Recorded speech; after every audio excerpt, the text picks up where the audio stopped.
আসসালামু আলাইকুম। এখন আমরা দেখব অ্যালকাইন থেকে কিভাবে আমরা অ্যালকেন তৈরি করতে পারি বা ইথাইন থেকে কিভাবে আমরা ইথেন তৈরি করতে পারি। হ্যাঁ, তো আমরা প্রথমে লিখে নেই। আমরা জানি যে অ্যালকাইনে অবশ্যই কার্বন কার্বনের মধ্যে কি বন্ধন থাকতে হবে, তাই না? তাহলে আমরা তিনটা হাত পেয়ে গেছি, আমাদের আর কয়টা হাত বাকি আছে? কার্বনের দুই দিকে দুইটা হাত, অর্থাৎ দুইটা হাইড্রোজেন, তাই না? এটার নাম কি তাহলে? Ethyne. Ethyne plus hydrogen H2, তাই না? আচ্ছা, নিকেল প্রবাহ 180 থেকে 200 ডিগ্রি সেলসিয়াস টেম্পারেচার। তাহলে এখানে এখানে তাহলে কি কি থাকে? একটা সিগমা বন্ড থাকে আর দুইটা থাকে পাই বন্ড। ঠিক আছে, ত্রিবন্ধন যেখানে থাকে দুইটা থাকে পাই বন্ড, মানে একটা সিগমা বন্ড থাকবে, বাকিগুলো পাই বন্ড হবে। ঠিক আছে, তাহলে পাই বন্ড গুলো আমরা জানি কি দুর্বল বন্ড।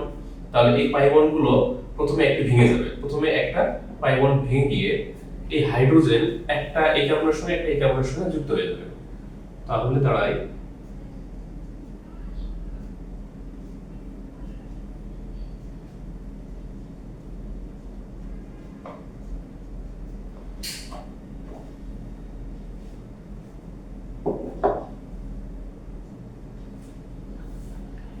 এটা তৈরি করে কি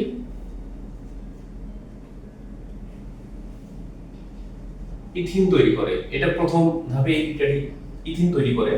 তারপর এই ইথিনের সঙ্গে আবার পূর্বের মতো বিক্রিয়া করে,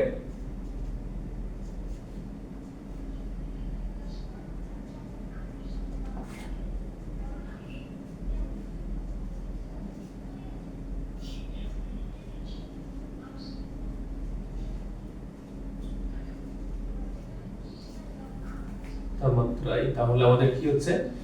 তাহলে এখানে পাই বন্ড, আরেকটি পাই বন্ড ছিল, একটি সিঙ্গল বন্ড ছিল।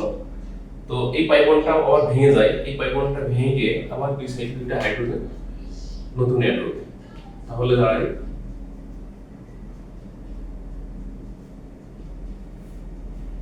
তাহলে এটাকে আমরা এভাবে লিখতে পারি CH3 বা এটার নাম হচ্ছে কি তাহলে ইথেন,